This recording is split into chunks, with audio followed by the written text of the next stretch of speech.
Mata, na dawo gare ku. Akwai sanyi da yake cutar da mata ba ƙaramin cutarwa ba. Duk da mata akwai sarkinsu na rashin bin ƙa'idoji na yadda mace in ta gama al'ada, lokacin da mace ta gama al'ada akwai tsaruka da ya kamata mace ta bi, koyarwar addini.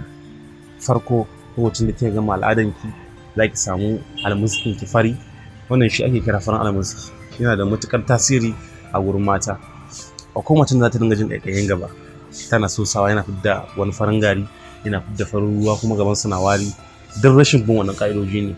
Lokacin da kika gama al'ada na farko za ki samu auduganki ki dinga tsanewa, ki samu farin almuskin ki kina sharewa. Lokacin da kika tabbatar al'ada ya ɗauke miki, a wannan lokacin za ki samu farin almuskin ki da auduga ki share, sannan sai ki wanka. Amma da zaran kin fara ganin jini na ɗauke miki kina sa ruwa, to tabbas kin ɗau ɗamarar ɗaura kanki matsalar sanyi zai ƙara kama ki, kuma gabanki dole zai yi wari saboda baki amfani da wannan almuski ba. Wannan almuski yana da asali a tare a addinin musulunci. Saboda haka kullum muna faɗa muku ku dinga tambaya, dan matambayi baya ɓata. Wannan maganin da muka kawo muku yana tightening. Farko yana ƙara mace ni'ima, yana ƙara mata daɗi, shine wannan.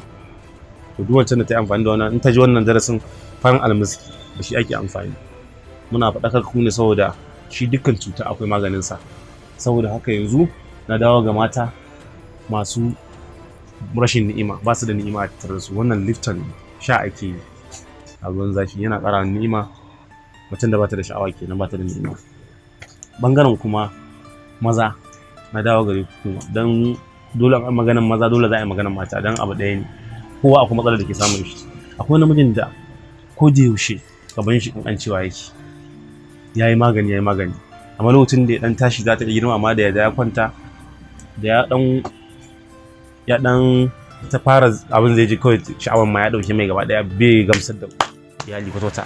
Irin wannan abun akwai magani da muka tanadar musu mai matuƙar amfani. Saboda haka ku bibiye mu akan lambar waya kamar haka. Duk inda mutum yake, maganin mu zai isa gare shi. Kuma insha Allahu address ɗin mu shine Alƙali Road, number 12 by Yakubu Avenue a garin Kaduna.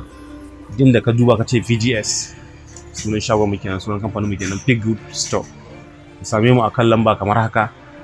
Akwai lambobin mu, akwai muna da MTN, muna da Zen, muna da Etisalat. A kowanne za ku iya samun mu ƙara muku ƙarin bayani. Akwai ma'aikatan mu da suke mana aiki a koda yaushe, wanda za ku same su akan wannan lambar kamar haka. Saboda haka kullum muna so a gudu tare a tsira tare.